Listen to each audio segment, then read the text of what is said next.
উপস্থিত ৪ নং ওয়ার্ড মাহমুদপুর ইউনিয়নের ৪ নং ওয়ার্ড বিএনপির ও অঙ্গ সংগঠনের নেতৃবৃন্দ ও উপস্থিত আমার মুরব্বিয়ান, আসসালামু আলাইকুম।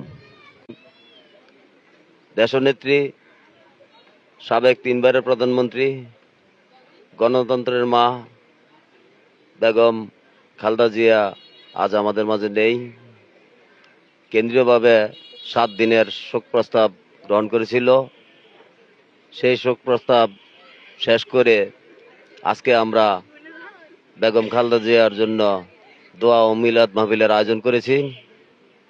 এখানে সবাই নেতৃবৃন্দ উপস্থিত আছেন। আপনারা জানেন, বিগত ফ্যাসিস্ট শেখ হাসিনা আমলে আমাদের দেশনেত্রী দীর্ঘকালীন কারাবরণ করতে হয়েছে। আজকে এই মৃত্যুর জন্য সারা দেশবাসী অবগত যে ওনাকে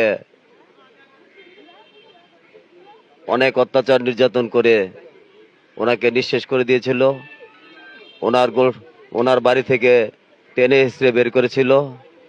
আজকে দেখেন, আমাদের দেশনায়ক তারেক রহমান যখন বাংলাদেশের মাটিতে পা রেখেছে, এই বাংলাদেশ জুড়ে একটি গণজোয়ার সৃষ্টি হয়েছে। আজকে এই মিলাদ মাহফিলের আমাদের প্রধান অতিথি হিসেবে আসবেন আড়াইহাজার উপজেলা মাটি ও গণমানুষের নেতা জনতা নজরুল ইসলাম আজাদ সাহেবের স্নেহের ছোট ভাই, আমাদের সকলের প্রিয় জনাব রাকিবুল ইসলাম রাকিব ভাই। তার অপেক্ষায় আজকে আমাদের নেতৃবৃন্দ অপেক্ষা করছেন।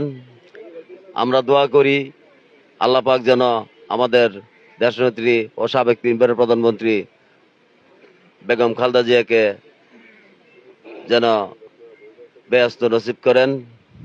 আমরা সবাই ওনার জন্য দোয়া করি। এ বলে আমি আমার সঙ্গে বক্তব্য শেষ করছি। আসসালামু আলাইকুম।